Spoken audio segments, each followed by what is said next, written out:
حج تمتع کسے کہتے ہیں؟ حج تمتع ہوتا ہے جس میں عمرہ بھی کرتے ہیں، حج بھی کرتے ہیں۔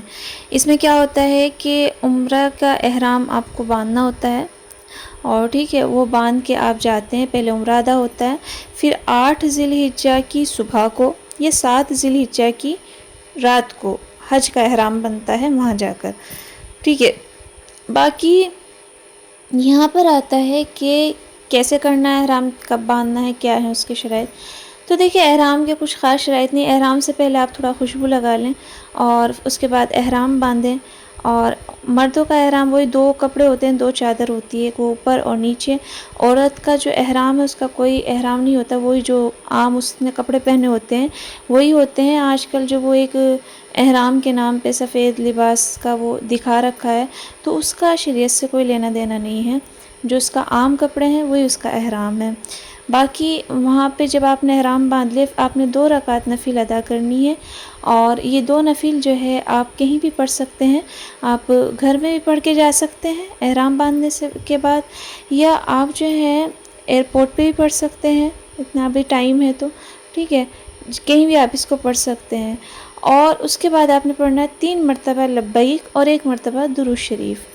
اور دوسری چیز آتی ہے کہ آپ نے احرام کے بعد کیا نہیں کرنا۔ تو احرام باندھنے کے بعد کچھ شرطیں ہیں، اور وہیں سے آپ نے نیت کر لینی ہے حج عمرے کی۔ عورت بھی بہتر ہے وہیں نیت کر لیں، اور چاہے تو جو آپ ایروپلین میں بیٹھیں اس کے بعد آپ نیت کر سکتے ہیں۔ اور آپ نے جو ہے وہاں پر کچھ شرطیں ہیں احرام باندھنے کے بعد جن پہ کہ آپ نے عمل کرنا ہے۔ سب سے پہلی شرط ہے کہ، اور وہ بہت مختصر چھوٹی چھوٹی ہیں جو انسان ایزیلی کر سکتا ہے۔ سب سے پہلی ہے کہ آپ نے جو ہے ناخن نہیں کاٹنے، بال نہیں کاٹنے، خوشبو نہیں لگانی۔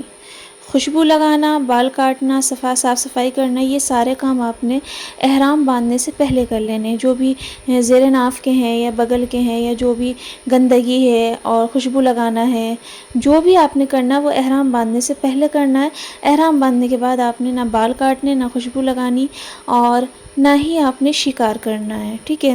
اب یہاں سے آپ روانہ ہو گئے، یہ جو ہے عورت کے لیے ہیں اصول۔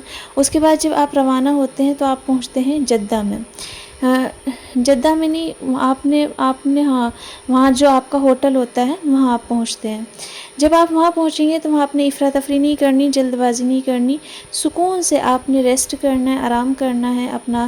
جو زیادہ راہ کے اوپر ابھی پیچھے میں نے جو ہے ویڈیو بنائی تھی، تو زیادہ راہ آپ نے اپنے ساتھ بھی رکھنا ہے سامان۔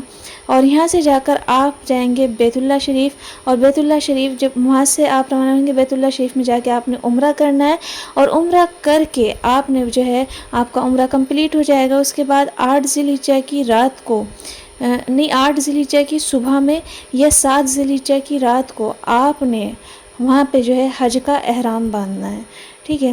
تو یہ کچھ جو ہے ضروری باتیں ہیں، بنیادی باتیں ہیں جو کہ پتہ ہونی چاہیے احرام باندھنے سے پہلے اور بعد میں کیا کرنا ہے۔ باقی جو وہ 2 نفل پڑھی جاتی ہیں احرام باندھنے کے بعد، گھر میں بھی پڑھ سکتے ہیں، ایئرپورٹ میں بھی پڑھ سکتے ہیں، جیسا آپ کو مناسب لگے۔ اور اس میں بہتر یہ ہے کہ سورہ الکافرون آپ نے پہلی رکعت میں پڑھنی ہے، اور سورہ اخلاص آپ نے دوسری رکعت میں پڑھنی ہے۔ تو اس طرح جو ہے یہ بہتر طریقہ ہے۔ اور اگر آپ نیو ہیں، چینل نہیں سبسکرائب کر رہے ہیں، تو پلیز ضرور سبسکرائب کریں۔ ابھی حج کا جو ہے موضوع چل رہا ہے، تو حج کی ویڈیو ڈل رہی ہیں، اور انشاءاللہ جو ہے تجوید سے قرآن شریف سیکھنے کی بھی آئے گی۔ اینڈ اگر آپ جو ہے آن لائن قرآن شریف سیکھنا چاہتے ہیں تو کمنٹس میں ضرور بتائیں، اور ڈی ایم میں بھی بتا سکتے ہیں آپ اس طرح کی